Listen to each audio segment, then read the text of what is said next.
Meus irmãos e minhas irmãs, paz e bem, nós continuamos a escutar na primeira leitura a literatura de São João. Hoje a terceira carta de São João. Essas cartas são todas breves, a primeira, a segunda e a terceira, mas sobretudo a terceira, que como a carta de São Paulo a Filemon, é um bilhete breve que tem o início, tem o corpo, que é aquilo que nós vamos escutar hoje, e a conclusão, mas que trata de um tema específico dirigida a uma pessoa, que é Gaio, que é o responsável de uma comunidade.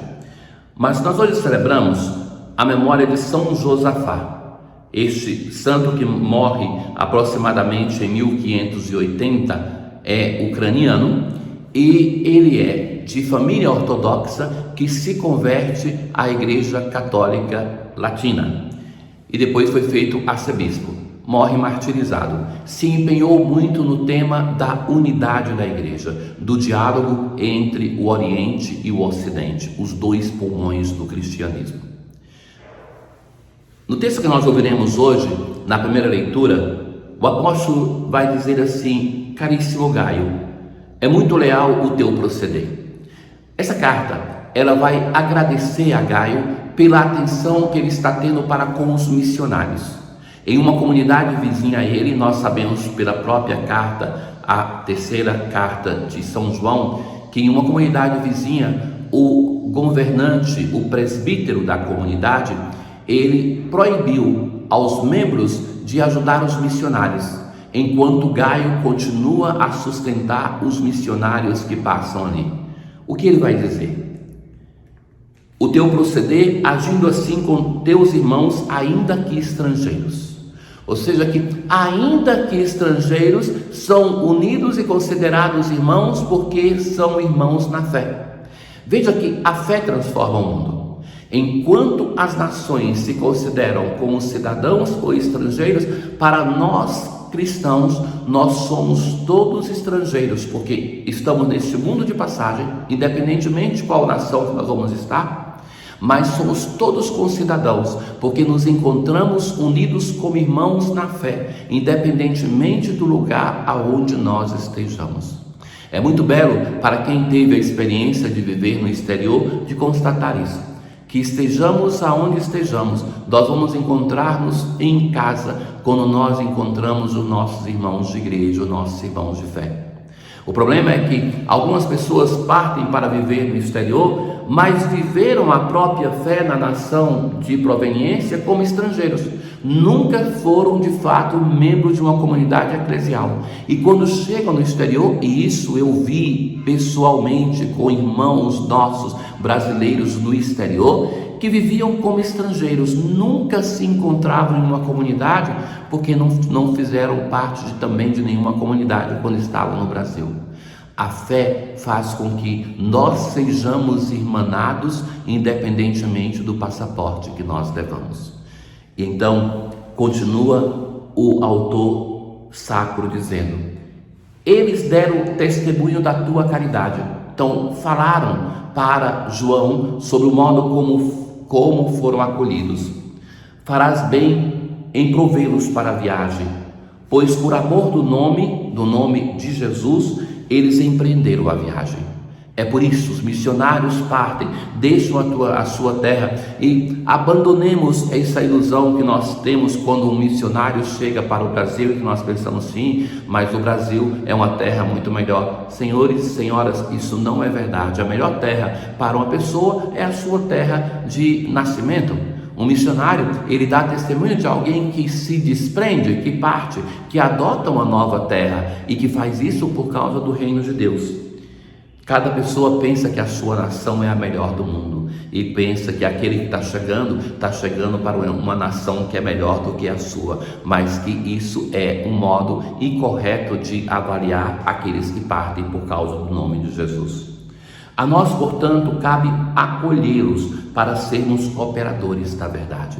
Já que não partimos em missão, é o nosso dever, colaborando com a verdade que é Jesus Cristo, de acolher aqueles irmãos que chegam, que se movem por causa do reino de Deus, por causa do Evangelho e que assumem a nossa pátria como irmãos que são nacionais, conacionais, como nós, que são os nossos irmãos na fé.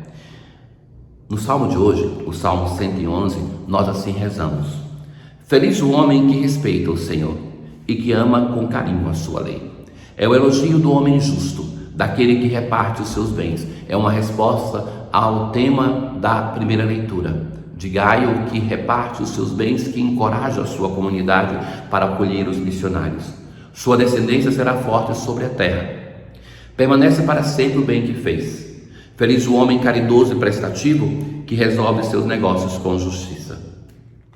No Salmo, na aclamação ao Evangelho de hoje, pelo Evangelho o Pai nos chamou a fim de alcançarmos a glória de nosso Senhor Jesus Cristo. Nós hoje temos uma parábola sobre a oração, uma parábola um tanto estranha, porque tem dois personagens, um juiz que já é apresentado como um juiz que não temia a Deus e não respeitava homem algum, mas que ele mesmo vai dizer isso de si, e uma viúva que está sendo injustiçada e que vinha à procura do juiz dizendo: faze-me justiça contra meu adversário. Essa parábola, narrada por Lucas, ela começa com Lucas dando já a interpretação da parábola. Jesus contou aos discípulos uma parábola para mostrar-lhes a necessidade de rezar sempre. Esse fenômeno acontece com as parábolas de Jesus, que são cerca de 60, mas em alguns evangelhos, aqueles mais antigos como Marcos, quando nós encontramos a mesma parábola que está em outro evangelho, em Marcos ela é dita por Jesus sem uma interpretação do evangelista. Nos evangelhos mais recentes, muitas vezes já se insere uma interpretação, porque se perdeu a ligação com a parábola ou a ligação cultural com aquilo que se está dizendo. Então o evangelista coloca o porquê da parábola. Mas vejam bem que na tradução para a língua portuguesa se perde uma explicação que é interessante, porque no texto lucano, grego, se coloca assim: para mostrar-lhes a necessidade de rezar sempre, para nós não nos tornarmos pessoas ruins. Não é tanto para nunca desistir, para nós não nos tornarmos pessoas ruins. O que se pode dizer dessa parábola? No livro do Apocalipse tem um momento que é o mesmo momento histórico do Evangelho de Lucas, em que o autor pergunta para Deus se Deus é indiferente ao sofrimento humano. E Deus então o leva no alto de uma montanha para que ele possa contemplar a partir do olhar de Deus a situação da humanidade, e assim ele é consolado. Esse juiz, nós facilmente pensamos, representa Deus, e esta viúva é sim a representação da igreja. O povo de Israel, quando se sentia abandonado no momento de destruição, se comparava não a uma jovem, mas a uma viúva ou a uma virgem. E então, essa viúva é a igreja que sofre a perseguição de Domiciano.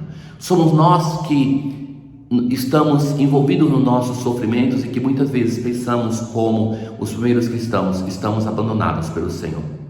Mas quem é esse juiz? Esse juiz não é tanto Deus, mas a imagem de Deus que nós temos muitas vezes que é equivocada. Veja que o juiz assim é descrito como alguém que não temia a Deus e não respeitava homem algum. Nós muitas vezes, quando nos sentimos abandonados por Deus, nós pensamos uma imagem de Deus que é aquele Deus que é indiferente, um Deus que não se comove com o nosso sofrimento, pior, que nos faz sofrer. A parábola chama-nos para evangelizar esta imagem equivocada de Deus, para substituí-la pela verdadeira imagem do Deus de nosso Senhor Jesus Cristo.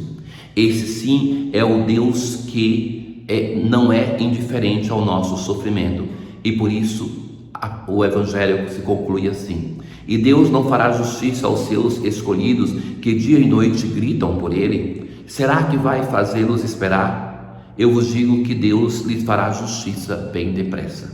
Mas o Filho do Homem, quando vier, será que ainda vai encontrar fé sobre a terra? É essa a questão fundamental. Mas que tipo de fé? Em que Deus nós cremos? Nós temos que ir limpando a nossa imagem de Deus para crermos no Deus verdadeiro, o Deus de nosso Senhor Jesus Cristo, e não naquela imagem de Deus que nós fomos criando para nós e que talvez nós temos desde a nossa infância, sem nunca ser verdadeiramente evangelizada. Tenham todos um bom dia. O Senhor esteja convosco, Ele está no meio de nós. Abençoe-vos o Deus Todo-Poderoso, Pai, o Filho e o Espírito Santo. Paz.